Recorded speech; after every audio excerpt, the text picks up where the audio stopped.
को बिकवाली, गुरुवार को खरीदारी और शुक्रवार को वापस से खरीदारी थी, लेकिन उस हिसाब से कल बिकवाली होनी चाहिए, हुई नहीं। हुई, हाँ। तो ट्रेंड तो एक दिन खरीदारी एक दिन बिकवाली का चल रहा है या बड़ी खरीदारी। अब कल लेकिन आंकड़ा आया, छोटा ही आया था, 136 करोड़ का खरीदारी का था। तो सुबह हम बात भी कर रहे थे कि इस आंकड़े के दम पे ये नेगेटिव भी हो सकता था। कल नहीं हुआ, आज हो गया। तो आज साफ साफ दिख रहा है कि एफआईएस कभी खरीदारी कभी बिकवाली के ट्रेंड में है और कल की हल्की खरीदारी के बाद आज बिकवाली का दबाव है और यही वजह है कि ऊपरी स्तरों से थोड़ी प्रॉफिट बुकिंग आई है।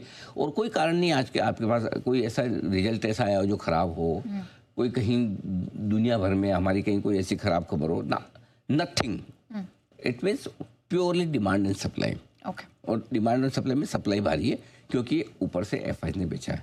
अब डिमांड है नीचे किसकी, लोकल फंड्स की, वो खरीद रहे हैं और इसी वजह से लोअर लेवल से आपको एक बढ़िया सपोर्ट मिला है, एक बढ़िया रिकवरी है। एक बार आप 25,000 के पार निकले भी। आज देखिए सुबह का हाई नहीं बना, हाई दोपहर के बाद बना है। हाँ। जो सुबह हाई जो बना है 25,075 का, वो दोपहर में बना है, करेक्ट, न कि सुबह। करेक्ट।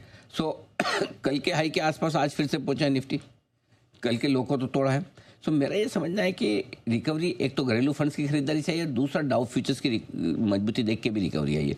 डाउ फ्यूचर्स अगर सुबह 350 पॉइंट ऊपर था, अब 550 550 ऊपर है, तो नहीं चलिए एक बार तो शॉर्ट करने वाले भी सोचेंगे यार भले ठीक है हम आजकल करेक्शन हमारा कम है, डाउ के साथ में उतनी हमारी जमती नहीं, लेकिन फिर भी ऐसे भी बिल्कुल इग्नोर तो नहीं कर सकते हैं। मिल गया दिख रहा है तो देखेंगे तो सही, वैसा वाला हाल है। मंथली एक्सपायरी का हफ्ता है।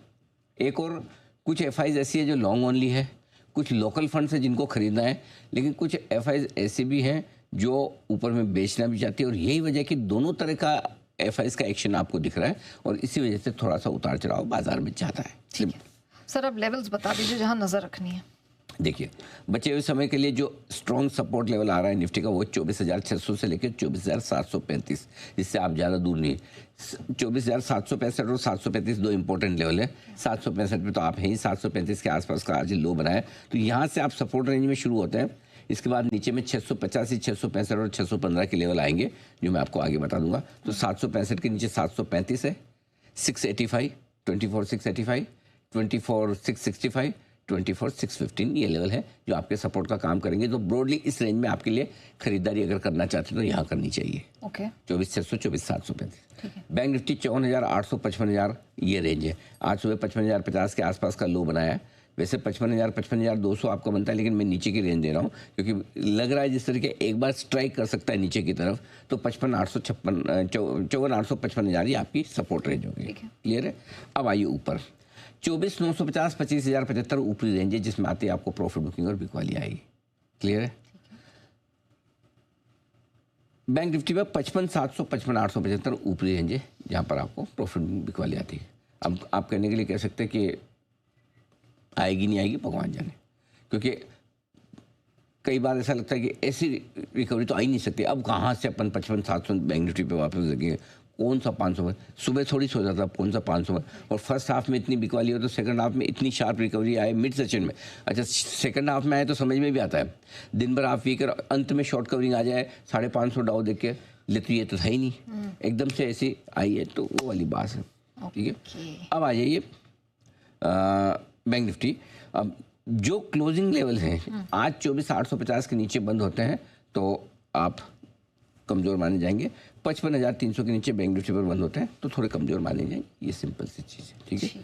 ऊपर में 25,075 ये है आपके लिए, इसके ऊपर बंद होने पर मजबूती बढ़ेगी और 55,650 इसके ऊपर बंद होने पर बैंक निफ्टी पर आपको मजबूती बढ़ेगी। Okay done. ठीक है, तो ये तो सर निफ्टी बैंक निफ्टी के लेवल्स हैं। अब मिड और स्मॉल कैप ने भी सर अपनी जो स्ट्रेंथ है वो गवा दी है। इन लेवल्स को खरीदना है कि बेचना है? देखो मिड कैप और स्मॉल कैप शेयरों की अपनी खुद के न तो कोई दिमाग, न कोई औकात है, न कोई स्टैंडिंग है। ये बात मैं कई दिनों से बोल रहा हूँ।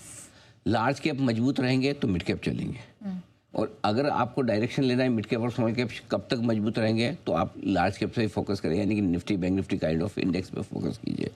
अगर इंडेक्स आपको इंपॉर्टेंट लेवल के नीचे बंद होता हुआ दिखता है तो मिड कैप स्मॉल कैप शेयरों में आप थोड़ा सतर्क हो जाइए, सावधान हो जाइए, जो अभी तक नहीं हुआ है। करेक्ट।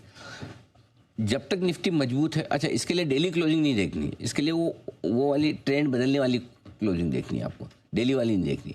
ठीक है। कैसे? डेली क्लोजिंग में तो क्या, कल का लो आपने तोड़ के नीचे बंद किया तो आप कमज़ोर हो गए, ना इसमें पोजिशनल क्लोजिंग, जब तक निफ्टी 24,500 के नीचे बंद नहीं होगा तब तक 24,465 होता है, 24,500 राउंड फिगर में बता रहा हूँ, उसके तब तक मिड कैप स्मॉल कैप कमज़ोर नहीं होंगे। ये मान के चलिए, ठीक है ना। तो जब इंपॉर्टेंट लेवल के नीचे बंद हो तभी आप सोचिए, क्योंकि मिड कैप स्मॉल कैप का ट्रेंड है ना बाद में बदलता है। गिरने में भी वो बाद में गिरेंगे और बढ़ने में भी बाद में बढ़ेंगे, लेकिन जब गिरना शुरू करेंगे तो लार्ज कैप के मुकाबले में ज़्यादा गिरेंगे और बढ़ना शुरू करेंगे तो भी बाद में ज़्यादा बढ़ेंगे। ये आप फंडा बना के रख लीजिए।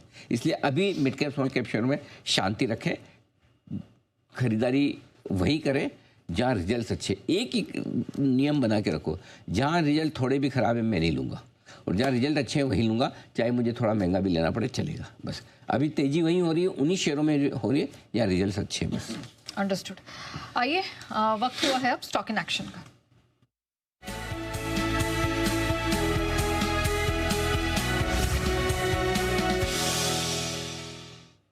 सर आज सुबह काफी सारे स्टॉक्स हो जाए थे जिसमें अच्छा खासा एक्शन दिखा, बेयर हो, एकम्स हो, कोई नए स्टॉक्स हैं सर जिस पे बात? बिल्कुल है, नए भी होते हैं पुराने भी, वक्त वक्त की बात है।